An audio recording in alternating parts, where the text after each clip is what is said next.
Hai hai hai, jumpa lagi dengan gue Donovan Channel. Oke teman-teman, jadi kita bahas aja langsung tentang kelanjutan dari Sisingji Season 4 episode 4 yang sudah rilis. Nah, di sini diceritakan masih tentang pertarungan antara Rulai dengan Guisa. Dimana sebelumnya Rulai terluka di bagian tangan dan dibuat tertekan oleh Guisa. Jurus kapak raksasa Guisa yang ditujukan kepada Rulai membuat bangsa Asura yang ada di Kolosium ini merasa sudah menang dan mengalahkan Rulai. Tapi benar-benar saja Rulai merupakan dewa pertama di alam surga yang sangat tangguh dan sangat sakti. Dimana saat dia terkena jurus kapak raksasa Guisa, Rulai tampak tenang dengan duduk bersila di langit. Dan ternyata di sini Rulai menunjukkan kekuatan atau kesaktian dari jiwa Buddha emasnya. Di mana dia mengatakan kekuatan yang dia tunjukkan sekarang ini merupakan sisi yang sudah ia singkirkan dari dulu, yaitu kemarahan. Dan saat Guisa masih ingin menyerang Rulai, Rulai menghempaskan sebuah pukulan jiwa Buddha raksasa dengan kekuatan yang sangat besar. Tapi karena Rulai sudah bisa mengendalikan amarahnya, pukulan tersebut ia tahan dan tidak mengenai Guisa. Di sini sudah dibuktikan bahwa Guisa sudah kalah ya, karena perbedaan kekuatan yang jauh sebenarnya. Nah di sini karena otak Guisa ini otak kampret ya, dia nggak ngerti juga, akhirnya dia merasa pingin benar terus, pingin menang terus, jadi dia pingin nyerang si Rulai lagi. Akhirnya Raja Asura Luohou datang. Bangsa Asura merasa senang dan bangga karena rajanya datang dan meminta Raja Asura Luohou untuk membunuh Rulai. Kalau dilihat sih sikap dan logat antara Raja Asura Luohou dengan Rulai ini sangat kikuk ya. Mereka sepertinya sudah kenal baik, tapi mungkin karena keadaan atau gimana ya, karena suku Asura ini yang membuat Raja Asura dengan Rulai ini kayak ada jarak gitu. Karena kehadiran Raja Asura di Kolosium ini itu artinya pertarungan antara Sun Wukong dengan Raja Asura itu sudah berakhir. Dan Rulai pun kaget dan sempat panik tentang keadaan Sun Wukong saat dijelaskan oleh Raja Asura bahwa tujuan mereka datang ke sini intinya untuk mencuri atau membawa pedang Kaisar di Sitian. Memang ya, Sun Wukong ini benar-benar ahli dalam bertarung dan juga ahli dalam hal kabur. Dimana saat pertarungan sengit dia dengan Raja Asura Luohou, ternyata saat serangan bertubi-tubi dari Raja Asura ini,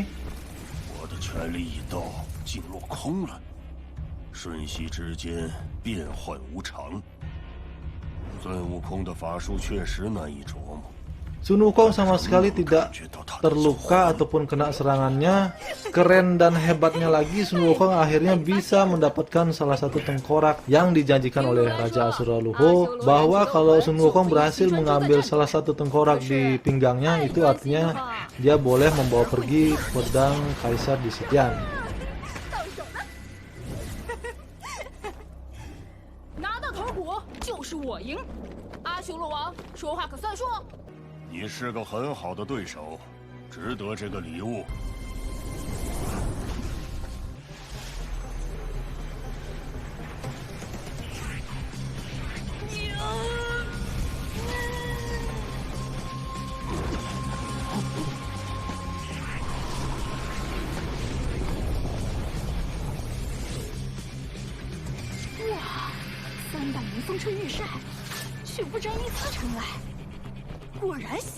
Oke, kembali lagi ke Kolosium bangsa Asura. Di sini masih terjadi diskusi antara Raja Asura dengan Rulai, di mana Raja Asura kepengen banget tahu alasan kenapa Rulai bisa mengorbankan diri seperti ini dan tujuan mereka datang jauh-jauh hanya untuk mencuri pedang. Rulai spontan menjawabnya dengan jawaban yang sangat singkat. Alasannya dia itu sempat membuat bangsa Asura lainnya kesel dan marah ya. Tapi di sini Raja Asura kembali teringat pertarungan dia dengan Rulai di 300 tahun yang lalu, di mana saat itu Rulai juga sempat meminta kepada Raja Asura Luohou untuk meredam semua kebencian dan rasa saling ingin membunuh atau balas dendam antara suku bangsa Asura dengan alam surga. Tapi tetap susah banget ya untuk membuat mereka mengerti ya. karena bangsa Asura ini adalah bangsa petarung.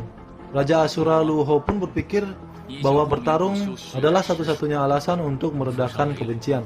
Nah, di sini karena kondisinya tidak memungkinkan untuk Rulai bertarung, sehingga Rulai lebih memilih untuk menjadi tawanan ya dari bangsa Asura.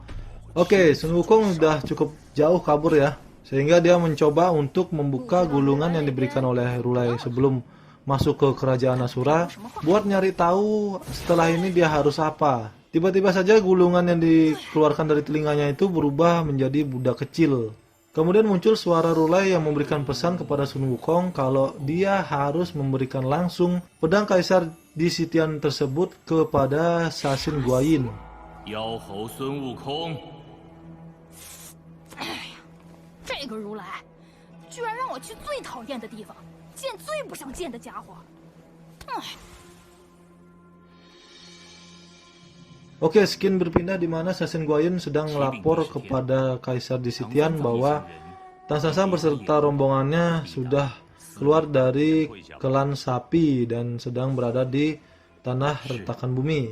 Karena saking keselnya Kaisar di Sitian ini, dia udah nggak sabaran untuk dapetin api abadi. Akhirnya dia nugasin 2 orang ini yang pakai hoodie ini ya, untuk merebut api abadi itu kitab suci dari Tang Sangsang beserta rombongannya.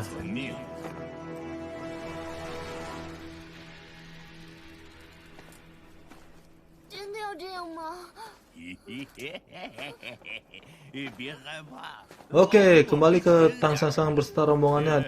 Sebenarnya di sini mereka bukannya senang-senang, tapi berjaga-jaga, terpaksa berjaga-jaga. Jadi ibaratnya mereka tuh nggak bobok malam, karena di sini kan tanah retakan bumi, jadi banyak monster. Jadi kalau malam itu malah lebih berbahaya, makanya mereka nggak tidur sampai subuh gitu guys.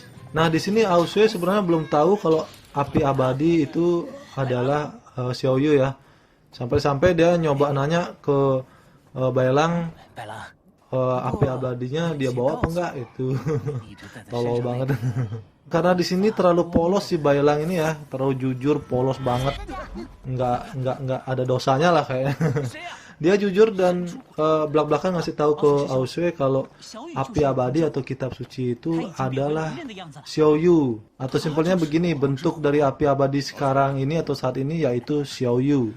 Kemudian Aosue nggak sengaja nyeletuk bilang ketemu naga yang unik yang membuat Xiaoyu itu keinget mimpi buruknya tentang naga tua gitu guys ya.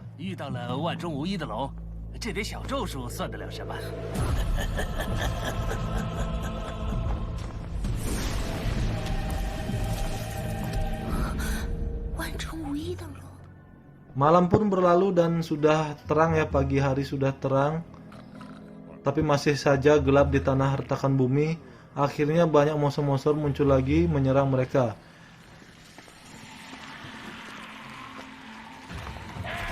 Oke, dan berakhir di episode 4 ini dengan cerita di mana mereka atau Tang Sangsang beserta rombongan diserang oleh monster guys.